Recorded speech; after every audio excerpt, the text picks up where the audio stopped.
എൻ്റെ പേര് ലിജി. ഇത് എൻ്റെ ഹസ്ബൻഡാണ് ജോമോൻ. മക്കൾ ജുവാൻ ക്രിസ്റ്റി, റയൻ ക്രിസ്റ്റി. ഞങ്ങൾ വരുന്നത് കർണാടകയിലെ കൊടക് ജില്ലയിൽ വിരാജ്പേട്ട് എന്ന സ്ഥലത്ത് നിന്നാണ്. അവിടെ സെൻറ്റ് ആൻസ് ചർച്ചിലെ ഇടവകങ്ങളാണ്.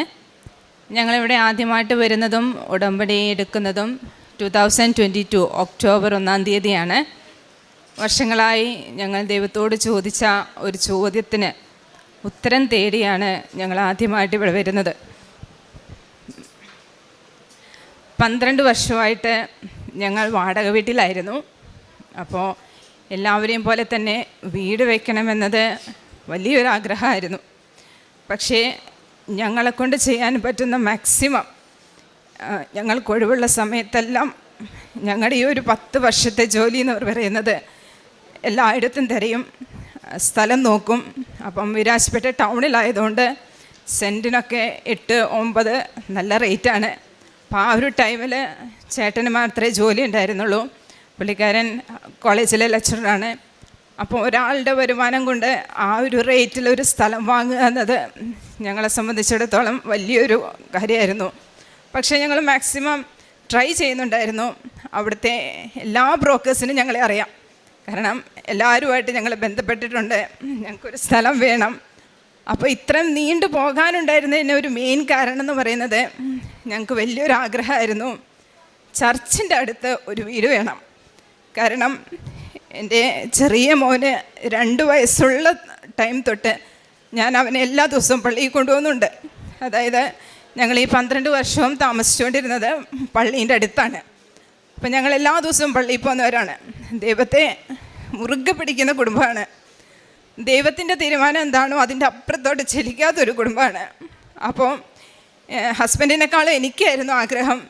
എനിക്കൊരു സങ്കടം വന്നാൽ അല്ലെങ്കിൽ ഒരു സങ്കടം വന്നാൽ എൻ്റെ ദൈവത്തെ ഒന്ന് കാണണമെന്ന് എനിക്ക് തോന്നിയ ഞാൻ എൻ്റെ തല ഉയർത്തി നോക്കുമ്പം പള്ളി കണ്ടില്ലേലും പള്ളീൻ്റെ മുകളിൽ ഒരു കുരിശെങ്കിലും കാണണം.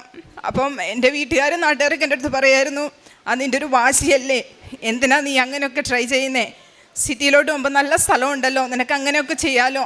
അപ്പം ഞാൻ ദൈവത്തോട് ചോദിച്ച ഒരേ ഒരു കാര്യമുള്ളൂ, ഈശോയെ എനിക്ക് നല്ലൊരു സ്ഥലം വേണമെന്ന് ഞാൻ ഇന്ന് വരെ ചോദിച്ചിട്ടില്ല. ഇത്ര സെൻറ്റ് സ്ഥലം വേണമെന്ന് പോലും ചോദിച്ചിട്ടില്ല. അതൊരു കുഴിയായിക്കൊള്ളട്ടെ, പക്ഷെ പള്ളീൻ്റെ അടുത്ത് എനിക്കൊരു വീട് വേണം. നീ എനിക്ക് സ്ഥലം തരികയാണെങ്കിൽ പള്ളീൻ്റെ അടുത്ത് തന്നാൽ മതി, അല്ലേ നീ തരരുത്. അതായിരുന്നു എൻ്റെ പ്രാർത്ഥന.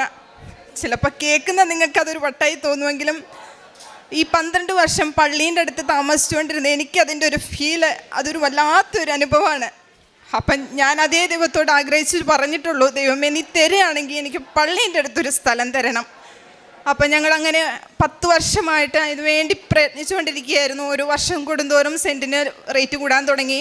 അപ്പോൾ ആ ഒരു സമയത്ത് ഹസ്ബൻഡിന് മാത്രമേ ജോലിയുള്ളൂ. അപ്പോൾ സെൻറ്റിന് 6-7 കൊടുത്ത് സ്ഥലം വാങ്ങുക എന്നുള്ളത് ഞങ്ങളെ സംബന്ധിച്ചിടത്തോളം വലിയൊരു കാര്യമായിരുന്നു. അങ്ങനെ ഇരിക്കെ 2018 ഒരു 4 സെൻറ്റ് സ്ഥലം, അത് പള്ളീൻ്റെ അടുത്താണ്. ഞങ്ങൾ കരുതി സ്ഥലം വാങ്ങിയിടാം, കയ്യിലില്ല, നമുക്ക് ലോൺ എടുത്ത് വാങ്ങാമെന്ന് കരുതി 2018 ഒരു 4 സെൻറ്റ് സ്ഥലം ഞങ്ങൾ അഡ്വാൻസ് കൊടുത്തു. പക്ഷേ 2018 എന്ന് പറയുന്നത് ഞങ്ങളെ സംബന്ധിച്ചിടത്തോളം ദൈവത്തിന് ഞങ്ങളോട് എത്ര സ്നേഹം ഉണ്ടായിരുന്നെന്ന് ഞങ്ങൾ അറിഞ്ഞൊരു വർഷമായിരുന്നു. ഞങ്ങൾ അഡ്വാൻസ് കൊടുത്തു. 1 മാസത്തിനുള്ളിൽ ദൈവം വലിയൊരു രോഗം എൻ്റെ ഹസ്ബൻഡിന് തന്നു. അതിനെ ഞങ്ങൾ രോഗമെന്ന് ഇന്നവർ വിളിച്ചിട്ടില്ല. അതൊരു വലിയ സമ്മാനമായിട്ടാണ് ഇന്നും കരുതുന്നത്. കാരണം അവിടുന്നാണ് ദൈവത്തിനെ കൂടുതൽ അടുക്കാനും ദൈവത്തിന് എത്ര സ്നേഹം ഞങ്ങളോട് ഉണ്ടായിരുന്നു എന്നറിഞ്ഞ ഒരു വർഷമായിരുന്നു 2018. പക്ഷേ ഒരേ ഒരു സങ്കടം ഉണ്ടായിരുന്നുള്ളൂ, ആ ഒരു സ്ഥലത്തിന് ഞാൻ അഡ്വാൻസ് കൊടുത്തത് 1 മാസം കൊണ്ട് തിരിച്ചു കൊടുക്കേണ്ടി വന്നു. അന്ന് ഞാൻ എൻ്റെ ദൈവത്തോട് ചോദിച്ച ഒരേ ഒരു ചോദ്യം മാത്രമേ ഉണ്ടായിരുന്നുള്ളൂ, ദൈവമേ എന്തിനാണ്, നിന്നോട് ചോദിച്ചിട്ടാണ് ഞാൻ അതിന് അഡ്വാൻസ് കൊടുത്തത്, ആ ഒരു 4 സെൻറ്റ് സ്ഥലം നീ എന്തിനാണ് വീണ്ടും എൻ്റെ കയ്യിൽ നിന്ന് തിരിച്ചെടുത്തത്? ഒറ്റ ചോദ്യം ഞാൻ ചോദിച്ചുള്ളൂ, വേറെ ഒന്നും ചോദിച്ചില്ല. പക്ഷേ എനിക്കൊരു പ്രതീക്ഷയുണ്ടായിരുന്നു, ദൈവം ഇന്നേ വരെ എനിക്ക് തന്നതെല്ലാം ബെസ്റ്റാണ്. ഞാൻ ചോദിച്ച എല്ലാ ചോദ്യത്തിനും ദൈവം ഉത്തരം തന്നിട്ടുണ്ട്, ഈ ഒരു കാര്യത്തിന് മാത്രം ഉത്തരം തന്നിട്ടില്ല. പക്ഷേ ആ അഡ്വാൻസ് തിരിച്ചു വാങ്ങുമ്പോഴും എനിക്കറിയായിരുന്നു ദൈവം വേറെ എന്തോ എനിക്ക് വേണ്ടി മാറ്റി വെച്ചിരിക്കുന്നു. പിന്നെ ഞങ്ങൾ കുറേ വർഷത്തേക്ക് അതിനെക്കുറിച്ചൊന്നും ചിന്തിച്ചില്ല. കാരണം ഹസ്ബൻഡിന് അസുഖം വന്നു, പിന്നെ എൻ്റെ ട്രീറ്റ്മെൻറ്റായി, ഞങ്ങളതൊക്കെ അങ്ങ് മറന്നു. പിന്നെ ഒരു 2022 ഒക്കെ ആയപ്പോഴേക്കും വീണ്ടും ഞങ്ങൾക്ക് ആഗ്രഹമായി വീട് വേണം. പ്രത്യേകിച്ച് ഞാൻ വീട് വേണമെന്ന് ഞാൻ ആഗ്രഹിക്കാനുണ്ടായിരുന്ന കാരണം എൻ്റെ മക്കളിപ്പോൾ ചെറുതാണ്. അപ്പം ഞാൻ ദൈവത്തോട് പറഞ്ഞു, ദൈവമേ ഇവരൊക്കെ പഠിച്ച് പുറത്തൊക്കെ പോകുന്ന സമയത്ത് എനിക്ക് വീട് വേണ്ട. കാരണം എൻ്റെ മക്കൾ വളരേണ്ടതും കളിക്കേണ്ടതും സ്വന്തം വീട്ടിലാണ്. ചിലപ്പോൾ എൻ്റെ വാശിയായിരിക്കാം, പക്ഷെ ഞാൻ അങ്ങനെയാണ് ചിന്തിച്ചത്. അപ്പോൾ ഞാൻ എന്നും ദൈവത്തോട് പറയും, ദൈവമേ എൻ്റെ പിള്ളേർ പഠിച്ച് വലുതാവുന്നതിന് മുൻപ് എനിക്കൊരു വീട് തരണം. പിന്നെ വേറെ ഒന്നെന്ന് പറയുന്നത് ഞങ്ങളുടെ സിറ്റിയിലാണ്, അപ്പോൾ തൊട്ടടുത്തൊക്കെ വീടുകളാണ്. അപ്പം ഞങ്ങൾ ദൈവത്തെ നന്നായിട്ട് സ്തുതിച്ച് പ്രാർത്ഥിക്കുന്ന ആൾക്കാരാണ്. അപ്പോൾ തൊട്ടടുത്തൊക്കെ വീടുള്ളതുകൊണ്ട് ഞങ്ങൾക്ക് ഒരു ലിമിറ്റുണ്ട്, അതിൻ്റെ അപ്പുറത്തേക്കൊന്നും നമുക്ക് സ്തുതിക്കാനോ പ്രാർത്ഥിക്കാനൊക്കെ ഒരു മടിയാണ്. അപ്പം ഞാൻ ദൈവത്തോട് പറഞ്ഞു, ദൈവമേ എനിക്ക് സ്വസ്ഥമായിട്ടിരുന്ന്, ഞാൻ വീട്ടിൽ തന്നെയാണല്ലോ, അപ്പോൾ എനിക്ക് ഒത്തിരി സമയമുണ്ട്. ആ ഒരു ടൈമിലാണ് ഞാൻ ബിസിനസ് തുടങ്ങുന്നത്. എനിക്കിപ്പോൾ കേക്ക് ബിസിനസ്സാണ്. അപ്പോൾ എനിക്ക് ഒത്തിരി സമയമുണ്ട്. അപ്പം ഞാൻ ഈ കേക്ക് ചെയ്യുന്നതിൻ്റെ കൂടെ തന്നെ ദൈവത്തെ സ്തുതിക്കുക എന്നത് എൻ്റെ ഒരു നോർമൽ ഹാബിറ്റാണ്. അപ്പം ഞാൻ ദൈവത്തോട് പറഞ്ഞ, ദൈവമേ എനിക്ക് സ്തുതിക്കണമെങ്കിൽ എൻ്റെ ചുറ്റും ആരും കാണരുത്, എനിക്ക് നീയുമായിട്ട് സംസാരിക്കുമ്പോൾ എന്നെ ഡിസ്റ്റർബാക്കി ആരും വരരുത്. അപ്പോൾ അതിനുള്ളൊരു സ്ഥലം നീ എനിക്ക് തരണം. അങ്ങനെ 2022 വീണ്ടും തുടങ്ങി. വീരാജ് പടയിലുള്ള എല്ലാ ബ്രോക്കേഴ്സിനെയും ഞങ്ങൾ കണ്ടു. നിങ്ങളൊന്ന് ഓർക്കണം, കയ്യിൽ പൈസയും പിടിച്ചുകൊണ്ടാണ് സ്ഥലം തേടുന്നത്. എല്ലാവരും കയ്യിൽ പൈസ ഇല്ലാതെ സ്ഥലം തേടുമ്പോൾ ഞങ്ങൾ കയ്യിൽ പൈസ പിടിച്ചുകൊണ്ട് സ്ഥലം തേടുന്നു, സ്ഥലം കിട്ടുന്നില്ല. അങ്ങനെ ഞങ്ങൾ സീറോയിൽ നിൽക്കുന്ന ഒരു അവസരത്തിലാണ് ഞങ്ങൾ ഇവിടെ വരുന്നത്. കാരണം ഞങ്ങളെ കൊണ്ടോ ഒരു ബ്രോക്കേഴ്സിനെ കൊണ്ടോ ഞങ്ങളുടെ ആഗ്രഹം തീരില്ല, അത് നടക്കില്ല എന്ന് 100% ഞങ്ങൾക്ക് മനസ്സിലായ സമയത്താണ് ഞങ്ങൾ യൂട്യൂബിൽ ഇങ്ങനെ ഒരു വീഡിയോ കാണുന്നതും. അപ്പോൾ എൻ്റെ മനസ്സിൽ തോന്നി, ദൈവം ഞാൻ ചോദിച്ചതെല്ലാം തന്നിട്ടുണ്ട്, ഈ ഒരു കാര്യം മാത്രം ദൈവം എനിക്ക് തന്നിട്ടില്ലെങ്കിൽ അതിന് കാരണം ദൈവം തൻ്റെ സ്വന്തം അമ്മ വഴി അതെനിക്ക് തരാൻ വേണ്ടി ആയിരിക്കും. അപ്പോൾ ചേട്ടൻ പറഞ്ഞു, എന്നാൽ നമുക്ക് പോയി ഉടമ്പടി എടുക്കാം. അപ്പം ഞങ്ങൾ 2 പേരും ഒരുങ്ങി ഉടമ്പടി എടുക്കാനായിട്ട് വന്നു. അപ്പോൾ ഇവിടെ എത്തുമ്പോഴാണ് അറിയുന്നത് ഒരാളെ ഉടമ്പടി എടുക്കാൻ പാടുള്ളൂ. അപ്പോൾ ചേട്ടൻ പറഞ്ഞു, എന്നാൽ ഞാൻ എടുക്കാം. കാരണം എന്താ വെച്ചാൽ എല്ലാ ദിവസവും പള്ളിയിൽ പോകണമല്ലോ. ഞങ്ങൾ 4 പേരും പള്ളിയിൽ പോകുന്നവരാണ്, പക്ഷേ ചില സമയങ്ങളിൽ എനിക്ക് പോകാൻ പറ്റാറില്ല. അപ്പോൾ ചേട്ടൻ പറഞ്ഞു, എന്നാൽ പിന്നെ ഞാൻ എടുക്കാം. അങ്ങനെ ചേട്ടായി ഉടമ്പടി എടുത്തു. പക്ഷെ ഞങ്ങൾക്ക് ഉടമ്പടി എടുത്ത് ഇവിടുന്ന് തിരിച്ചു പോകുമ്പം ഞങ്ങൾക്കതൊരു പുതിയ അങ്ങനെ തോന്നിയില്ല. കാരണം ഈ 2018 തൊട്ട് ദൈവം ഞങ്ങൾ ഒരുക്കിക്കൊണ്ടുവരുന്ന കാര്യങ്ങളാണ്. കാരണം ഞങ്ങൾ ചെയ്യുന്ന കാര്യങ്ങൾ തന്നെയാണ് ഉടമ്പടി പറഞ്ഞതും. പക്ഷേ ഞങ്ങൾ ഇവിടുന്ന് ഉടമ്പടി എടുത്ത് പോയതിന് ശേഷം ആ കാര്യങ്ങളെല്ലാം അതിലും ഡബിളായി ചെയ്യാൻ തുടങ്ങി. പക്ഷെ 1 മാസം കടന്നുപോയി, ഒന്നും സംഭവിച്ചില്ല. പക്ഷേ ഞങ്ങൾ ഒരിതുപോലും ഞങ്ങൾക്ക് ഒരു മാറ്റം സംഭവിച്ചില്ല. ഞങ്ങൾ നന്നായിട്ട് തന്നെ ഉടമ്പടി ചെയ്യാൻ തുടങ്ങി. വീണ്ടും 1 മാസമായി ആദ്യത്തെ പുതുക്കൽ കഴിഞ്ഞു, ഒന്നും സംഭവിച്ചില്ല. പക്ഷെ ഞങ്ങൾക്ക് നല്ല ഉറപ്പുണ്ടായിരുന്നു, ദൈവം എന്തെങ്കിലും ഒരു ക്ലൂ ഞങ്ങൾക്ക് തരും. കാരണം ഒരു 10 വർഷം ദൈവം ഞങ്ങളെ കാത്തിരുത്തി അവസാനം അമ്മേൻ്റെ അടുത്ത് കൊണ്ടുവന്നെങ്കിൽ എന്ന് കരുതി 1ാമത്തെ പുതുക്കലിനൊന്നും സംഭവിച്ചില്ല. 3ാമത്തെ പുതുക്കലിൽ വന്നപ്പോൾ ഹസ്ബൻഡ് പറഞ്ഞു, എടി നീ അല്ലേ വീടിന് ഏറ്റവും കൂടുതൽ ആഗ്രഹിക്കുന്നേ, എന്നാൽ നീ ഒന്ന് ഉടമ്പടി എടുത്ത് നോക്ക്. അപ്പം ഞാനും വിചാരിച്ചു, അത് ശരിയാണല്ലോ, ഞാൻ ഭയങ്കര ഒരുങ്ങിയാണ് ഫസ്റ്റ് ടൈം ഇവിടെ വരുന്നത് ഉടമ്പടി എടുക്കാൻ. അങ്ങനെ ഞാൻ 2ാമത്തെ പുതുക്കാൻ വന്നപ്പോൾ ഹസ്ബൻഡ് പുതുക്കിയില്ല, ഞാൻ ഉടമ്പടി എടുത്തു. അവിടെ നിന്നായിരുന്നു പിന്നെ ഞങ്ങളുടെ ജീവിതത്തിലുണ്ടായ മാറ്റങ്ങൾ. ഉടമ്പടി എടുത്ത് ഇവിടുന്ന് പോയി 9ാമത്തെ ദിവസം ഒരു സ്ഥലത്തിന് ഞങ്ങൾ അഡ്വാൻസ് കൊടുക്കുകയാണ്. ആ സ്ഥലം എന്ന് പറയുന്നത് 2018 4 സെൻറ്റ് ദൈവം എൻ്റെ കയ്യിൽ നിന്ന് തിരിച്ചെടുത്തപ്പോൾ 2022 എനിക്ക് 8 സെൻറ്റായി തിരിച്ചു തന്നു. അന്ന് എൻ്റെ കയ്യിൽ നിന്ന് എടുത്തു മാറ്റിയത് ഒരു ലേഔട്ടിൻ്റെ ഉള്ളിൽ ഒരു 4 സെൻറ്റ് സ്ഥലമാണെങ്കിൽ ഇന്ന് ദൈവം എനിക്ക് തന്നത് മെയിൻ റോഡിൽ കോർണർ സൈറ്റ്, 2 സൈഡിലും റോഡ്, ഇന്നൊരു സൈഡിൽ വീടാണ്. ആ വീട് ഞങ്ങളുടെ വീടിനേക്കാളും താഴെയാണ്. ഇന്നൊരു സൈഡിൽ ഒരു വലിയ മതിൽ. അതായത് എനിക്ക് 4 സൈഡിലും ഒരു ശല്യവുമില്ല. എനിക്ക് എത്ര ഉച്ചത്തിൽ വേണമെങ്കിലും ഇരുന്ന് സ്തുതിക്കാം, എൻ്റെ ദൈവവുമായിട്ട് എത്ര ഉച്ചത്തിൽ വേണമെങ്കിലും സംസാരിക്കാം. ഞാൻ ആഗ്രഹിച്ചതുപോലെ ദൈവം എനിക്ക് തന്നു. ഇനി ഒന്നെന്ന് പറയുന്നത്, അന്ന് ഞാൻ കണ്ടിരുന്ന 4 സെൻറ്റിൽ നിന്ന് എനിക്ക് ചർച്ചിലോട്ട് നോക്കിയാൽ കുരിശിയെ കാണത്തുള്ളൂ. ഇന്ന് ഞാൻ വീട് വെച്ചിരിക്കുന്ന സൈറ്റിൽ നിന്ന് ഏത് മൂലയിൽ നിന്ന് നോക്കിയാലും ചർച്ച് മുഴുവനായിട്ട് കാണാം. ഞങ്ങളെ സംബന്ധിച്ചിടത്തോളം ആ ഒരു സ്ഥലം എന്ന് പറയുന്നത് ഞങ്ങളതിനെ ഹെവൻ എന്ന് വിളിക്കാനാണ് ഇഷ്ടപ്പെടുന്നത്. കാരണം ദൈവം ഞങ്ങൾക്ക് തന്നിയ സ്വർഗമാണത്. അതിൽ ഞങ്ങൾ വീട് പണി തുടങ്ങി, രജിസ്ട്രേഷനായി. കഴിഞ്ഞ വർഷം 2024 ജാൻ 9 സ്റ്റാർട്ട് ചെയ്തത്. വിത്തിൻ 10 months അതേ ഇയർ തന്നെ നവംബർ 16 ഈ കഴിഞ്ഞ നവംബർ 16 ഞങ്ങളുടെ ഹൗസ് വാമിംഗ് ആയിരുന്നു. ഒരു തടസ്സവും ഇല്ലാതെ ഞങ്ങളുടെ വീട് പണി നടന്നു എന്നുള്ളതാണ്. പക്ഷേ ഇതിൽ വലിയൊരു ഇതുണ്ടായിരുന്ന എന്താണെന്ന് വെച്ചാൽ, ഞങ്ങളുടെ പ്ലാൻ എന്ന് പറയുന്നത്, ഞങ്ങളുടെ കയ്യിലൊരു എമൗണ്ട് ഉണ്ട്, ആ എമൗണ്ട് കൊണ്ട് സ്ഥലം വാങ്ങണം. പുള്ളിക്കാരൻ ലെക്ചറർ ആയതുകൊണ്ട് ലോണ് കിട്ടും. അപ്പോൾ ആ ലോണ് കൊണ്ട് വീട് വെക്കണം. പക്ഷേ ദൈവം അവിടെ വലിയൊരു പരീക്ഷണം ഞങ്ങൾക്ക് തന്നു. കാരണം ദൈവത്തിനറിയാം, അങ്ങനെ ചെയ്താൽ ഭാവിയിൽ എന്തായാലും നീ ചോദിക്കും ഇവിടെ എൻ്റെ റോൾ എന്തായിരുന്നു. അതുകൊണ്ട് ദൈവം ഞങ്ങളോട് ചെയ്തെന്താണെന്ന് വെച്ചിട്ടുണ്ടെങ്കിൽ, ഞങ്ങളുടെ കയ്യിലുണ്ടായിരുന്ന പൈസയും അതിൻ്റെ ഇരട്ടി പൈസ ഞങ്ങൾക്ക് സ്ഥലത്തിന് കൊടുക്കേണ്ടതായി വന്നു. അതായത് കയ്യിലുണ്ടായിരുന്ന പൈസയും ലോണിൻ്റെ പകുതിയും ഒരു സ്ഥലത്തിനായിട്ട് ഞങ്ങൾ നിക്ഷേപിച്ചു. ഇനി വീട് പണി പൂർത്തിയാക്കാൻ പൈസയില്ല, സ്ട്രക്ചർ വർക്ക് വരെ പോകും. അപ്പം ഞാൻ ദൈവത്തോട് ചോദിച്ചു, പോണോ വേണ്ടയോ? ഒറ്റ കാര്യമുള്ളൂ ദൈവമേ, ഞാൻ പണി തുടങ്ങുകയാണെങ്കിൽ അത് എത്രാമത്തെ മാസം കഴിയുന്നു ആ മാസം വരെ ഒരു ദിവസം പോലും എനിക്ക് പണമില്ല എന്ന പേരിൽ എനിക്ക് പണി നിർത്തി വെക്കാൻ പറ്റരുത്. അങ്ങനെ ഒരു ഉറപ്പ് തരുവാണെങ്കിൽ മാത്രം ഞാൻ വീട് പണി തുടങ്ങാം, ധൈര്യമായിട്ട് ചെയ്തോളാം. മാതാവ് എന്നോട് പറഞ്ഞു. അങ്ങനെ ജാനുവരിയിൽ പണി തുടങ്ങി. നവംബറിൽ പൂർത്തിയാക്കുമ്പോൾ ഒരു ദിവസം പോലും പൈസ മുടക്കമായിട്ട് എനിക്ക് വന്നിട്ടില്ല. പക്ഷെ അത് എവിടെ നിന്ന് വന്നു എന്ന് ഇപ്പോഴും എനിക്കറിയില്ല. കാരണം സ്ട്രക്ചർ വർക്ക് വരെയുള്ള പൈസ ഞങ്ങളുടെ കൂടെ ഉള്ളൂ. ഞങ്ങളുടെ ആയുസ് മുഴുവൻ സമ്പാദിച്ചത് ഒരു സ്ഥലത്തിനായിട്ട് ഞങ്ങൾ നിക്ഷേപിച്ചു. ബാക്കി പണം എവിടെ നിന്ന് വന്നു എന്ന് ഇപ്പം ചോദിച്ചപ്പോൾ എനിക്ക് അറിഞ്ഞുകൂടാ. ഓരോരുത്തരായി സഹായത്തിനായിട്ട് വന്നു. ഞങ്ങളുടെ ആക്ച്വലി ഹസ്ബൻഡ് ഒരു കോൺവെൻറ്റിലാണ് ജനിച്ചു വളർന്നതെല്ലാം. അപ്പം ഞങ്ങൾക്ക് അമ്മമാരെന്ന് പറയുന്ന ഒത്തിരി സിസ്റ്റേഴ്സ് ഉണ്ട്. അവരെല്ലാവരും ഞങ്ങൾക്ക് സഹായത്തിനായിട്ട് വന്നു. ദൈവം ഓരോരുത്തരും ഒരുക്കി കൊണ്ടുവന്നു. വിത്തിൻ 10 months നല്ലൊരു ഭവനം എന്നല്ല, അതിന് കൊട്ടാരം എന്ന് വിളിക്കാനാണ് എനിക്കിഷ്ടം. കാരണം 10 വർഷത്തെ ഞങ്ങളുടെ കാത്തിരിപ്പായിരുന്നു. വലിയൊരു കൊട്ടാരം തന്നെ, 2000 സ്ക്വയർ ഫീറ്റിൻ്റെ വലിയൊരു വീട് ഞങ്ങൾക്ക് ദൈവം തന്നു. ഇന്ന് ഞങ്ങൾ ആ വീടിന് പേരിട്ടിരിക്കുന്നതും കൃപാസനം എന്നാണ്. കാരണം ആ വീടിന് ആ പേരല്ലാതെ വേറെ ഒന്നും യോജിക്കത്തില്ല.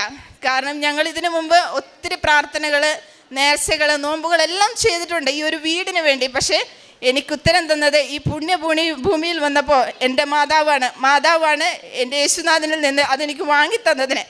അതിനൊരായിരം നന്ദി പറയുന്നു. ഞാനിവിടുന്ന് ഉടമ്പടി എടുത്ത് 9ാമത്തെ ദിവസം സൈറ്റ് വാങ്ങി അന്ന് തൊട്ട് വീട് പണി കഴിയുന്ന അന്നേ ദിവസം വരെ എല്ലാ ദിവസവും ഞങ്ങൾ വൈകുന്നേരത്തെ ഞങ്ങളുടെ പ്രാർത്ഥന കഴിഞ്ഞ് ഉപ്പും തൈലും എടുത്ത് ഞങ്ങൾ സൈറ്റിൽ പോവുമായിരുന്നു. ശരിക്കും പറഞ്ഞാൽ ഞങ്ങളുടെ ആ സൈറ്റ് എന്ന് പറയുന്നത് ഇവിടുത്തെ ഉപ്പിൽ കുളിച്ച് നിൽക്കുന്ന ഒരു സൈറ്റാണ്. കാരണം എല്ലാ ദിവസവും ഞങ്ങൾ പ്രാർത്ഥിക്കാൻ, അതായിരുന്നു ഞങ്ങളുടെ ശക്തി. വേറെ ഒന്നും ഞങ്ങൾക്ക് സഹായത്തിന് വേറെ ആയാലും ഒന്നുമില്ല. അപ്പം എല്ലാ ദിവസവും തൈലും ഉപ്പും ഇട്ട് ഞങ്ങൾ പ്രാർത്ഥിക്കുമായിരുന്നു. ഓരോ റൂമിലും ഓരോ ചുമരിലും ഓരോ കല്ലിലും ഉണ്ട് ഇവിടുത്തെ സ്വാധീനം. കാരണം ഉപ്പുണ്ട്, തൈലമുണ്ട്, കാശുരൂപം ഇട്ടിട്ടുണ്ട്. അങ്ങനെ കെട്ടിപ്പണിതെടുത്ത ഒരു കൃപാസനം തന്നെയാണ് എൻ്റെ വീട്. അതുകൊണ്ട് തന്നെയാണ് ഞാൻ എൻ്റെ വീടിന് കൃപാസനം എന്ന് പേരിട്ടത്. ഞാൻ 1000 നന്ദി അർപ്പിക്കുകയാണ്. പിന്നെ പ്രേക്ഷിത പ്രവർത്തനം ഞാൻ പറഞ്ഞത് ഇതിൽ ഞങ്ങൾ ഓൾറെഡി ചെയ്തുകൊണ്ടിരിക്കുന്ന കാര്യങ്ങളാണെങ്കിൽ കൂടിയും അത് കുറച്ചും കൂടി നന്നായിട്ട് ചെയ്യാൻ തീരുമാനിച്ചു. അതിൽ ചില കാര്യങ്ങൾ പറയുകയാണെങ്കിൽ പത്രം ഞങ്ങൾക്കറിയായിരുന്നു, ഞങ്ങൾക്ക് ഇവിടുന്ന് പോകുമ്പോഴേ അറിയായിരുന്നു ഏറ്റവും പവർഫുള്ളായ ഒരു ടൂളാണത്. അപ്പം ഞങ്ങൾ വിചാരിച്ചു എല്ലാവരും ചെയ്യുന്ന പോലെ വേണ്ട, കുറച്ചും കൂടി എന്തെങ്കിലും ഒരു മാറ്റത്തിൽ നമുക്ക് ചെയ്യണം. അപ്പോൾ ഞങ്ങൾ ഒരു പ്രാവശ്യം പിന്നെ ഞങ്ങൾക്ക് വേണമെങ്കിൽ കേരളത്തിൽ വരാം, അല്ല കർണാടകയിൽ കൊടുക്കാം. അപ്പോൾ ഒരു പ്രാവശ്യം ഞങ്ങൾ ഇവിടെ വന്ന് ഒരു 3 കെട്ട് പത്രം വാങ്ങി ഞങ്ങൾ കേരളത്തിൽ വന്ന് എല്ലാ ബസ് സ്റ്റാൻഡുകളിലും കയറി കൊടുത്തു. അത് കൊടുത്തു കഴിഞ്ഞപ്പോൾ ഞങ്ങൾ നോക്കിയപ്പം കുറേ ഓട്ടോറിക്ഷ സ്റ്റാൻഡിലൊക്കെ നോക്കുമ്പോൾ ഓട്ടോറിക്ഷയിൽ ഇരിക്കുന്ന ചേട്ടന്മാരാണ് വെറുതെ ഇരിക്കുന്നത്. അപ്പോൾ എനിക്ക് തോന്നി അവിടെ കൊടുക്കാം. പക്ഷേ ഇതെല്ലാം ചെയ്യുന്നത് എൻ്റെ ഹസ്ബൻഡാണ്. ആ ടൈമിൽ ഹസ്ബൻഡ് ഒരു കോളേജിലെ പ്രിൻസിപ്പളായിരുന്നു. അപ്പോൾ ഞാൻ വിചാരിച്ചു പുള്ളിക്കാരൻ്റെ നാണമുണ്ടോ ഒന്നൊന്ന് നമുക്കൊന്ന് പരീക്ഷിച്ച് നോക്കാം. പക്ഷേ ഒരു നാണമില്ലാതെ എല്ലാ പത്രങ്ങളും കൊടുത്തെടുത്തത് ഹസ്ബൻഡാണ്. ഓട്ടോറിക്ഷ സ്റ്റാൻഡുകളിൽ, ബസ് സ്റ്റാൻഡുകളിലൊക്കെ ചെന്നു. പിന്നെ ഞങ്ങൾക്ക് തോന്നി രോഗികൾക്ക് കൊടുക്കണം. അപ്പം വെറുതെ എങ്ങനെയാണ് കൊടുക്കുന്നത്? അപ്പോൾ ഞങ്ങൾ നാട്ടിൽ സിസ്റ്റേഴ്സിനെ വിളിച്ച് ചോദിച്ചപ്പോൾ പറഞ്ഞു ഇങ്ങനെ പാലിറ്റീവ് എന്ന് പറഞ്ഞൊരു സംഘടനയുണ്ട്.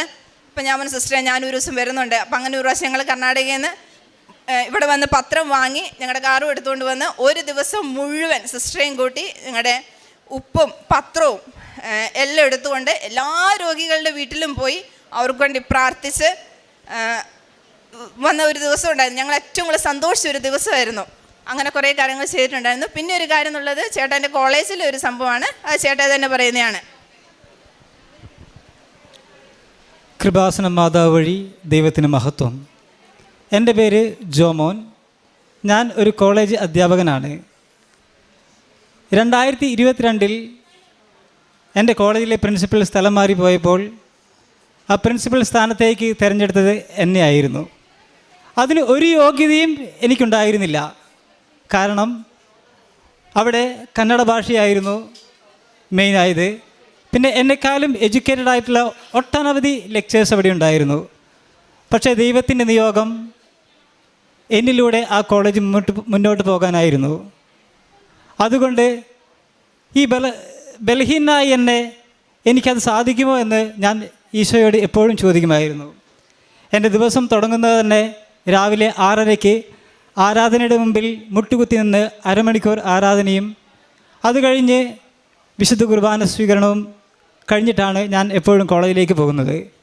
ഓരോ ദിവസവും ആരാധനയുടെ മുമ്പിൽ നിൽക്കുമ്പോഴും ഞാൻ കോളേജിനെയും കോളേജിലെ സ്റ്റുഡൻസിനെയും ഞാൻ ഈശോയ്ക്ക് സമർപ്പിച്ചു. അങ്ങനെ മുന്നോട്ട് പോയിക്കൊണ്ടിരിക്കുമ്പോൾ 2022 അധ്യയന വർഷത്തിലെ വാർഷിക പരീക്ഷയിൽ ആ ജില്ലയിലെ 64 കോളേജുകളിൽ നിന്നും എൻ്റെ കോളേജിന് 100% വിജയം നേടിത്തന്ന എൻ്റെ അമ്മയ്ക്ക് 1000 നന്ദി പറയുന്നു.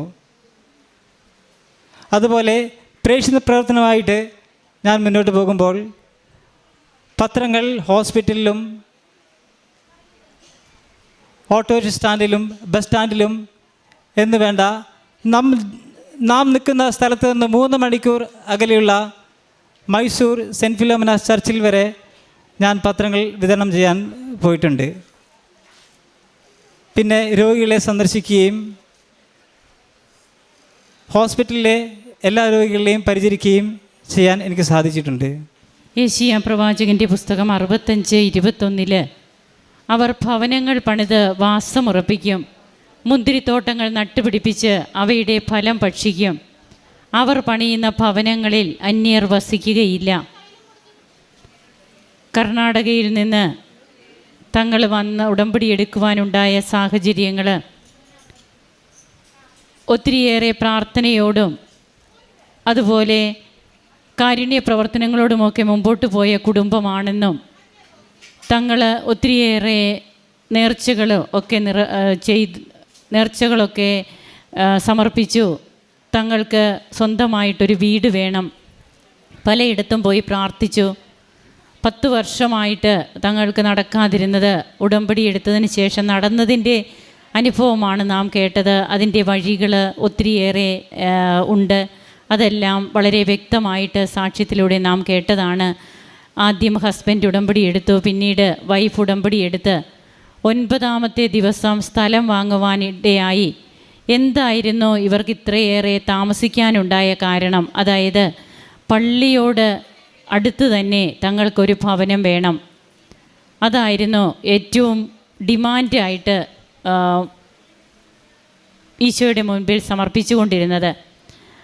അങ്ങനെ പള്ളിയോടടുത്ത് ഇന്നിപ്പോൾ കിട്ടിയിരിക്കുന്ന ഭവനം എത്രമാത്രം പള്ളിയോടടുത്താണെന്നും, അതായത് തങ്ങളുടെ ജീവിതത്തിൽ ഒരിക്കലും വിശുദ്ധ കുർബാന മുടക്കുവാനായിട്ട് ഈ ദമ്പതികൾ ഒരിക്കലും അതിന് അല്ല, അതായത് അത് ഒരിക്കലും മുടങ്ങരുത്, അതായിരുന്നു ഇവർ ഏറ്റവും ഇമ്പോർട്ടൻ്റ് കരുതിയിരുന്നത്. അതുകൊണ്ട് തന്നെ തങ്ങളുടെ വീട് തങ്ങൾക്ക് അങ്ങനെ തന്നെ കിട്ടണമെന്ന് ആഗ്രഹിച്ചു, അങ്ങനെ തന്നെ ലഭിച്ചു. ഇതിനൊക്കെ അതുപോലെ ഓരോ നേർച്ച വസ്തുക്കളുടെയും ഉപയോഗം, ഉടമ്പടി നേർച്ച വസ്തുക്കളിൽ കുതിർന്ന വീട്, അതാണ് ഈ മകളിവിടെ പങ്കുവെച്ചത്. അങ്ങനെ തങ്ങളുടെ വീടും അതുപോലെ